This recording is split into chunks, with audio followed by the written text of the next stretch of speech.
Huh? Alright guys, here's where we're at. Chris and I was out here in the shop, and everybody's wanted to see this big cubic inch small block. I'm going to give you a quick explanation of what this is. Back in the 90s when I used to mud race, we enjoyed a lot of success mud racing with this particular engine. This is a 473 cubic inch small block Chevrolet. Everyone will know, well, how'd you get it that big? It's a 4 1/4 inch stroke crankshaft. It's a 9.5 deck Dart block. A lot of your cast iron blocks are 9.3 deck, your aftermarket stuff. Stock small block Chevrolet's 9 inch.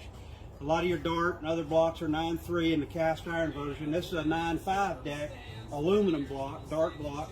It's 4203 bore.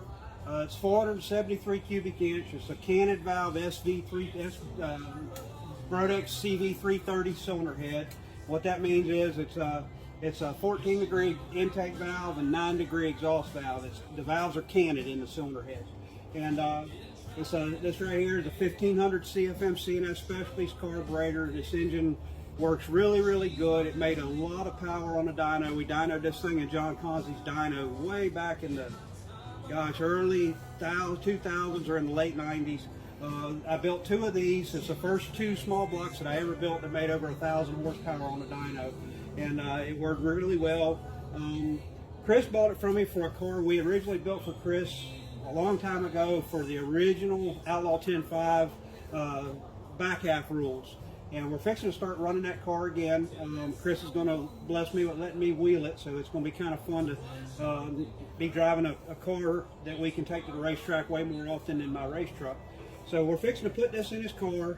We had ran it once before in his car. We had some electrical problems, so we wanted to make sure that the engine was okay, so we took it back apart, made sure everything was fine, put a new belt on the camshaft drive, and put it back together. Chris just modified this run stand for us so that his headers would fit in here. These headers go to his car. And so anyway, we wanted to make sure that the engine was good. A lot of people requested that we did a video whenever we got ready to crank it up.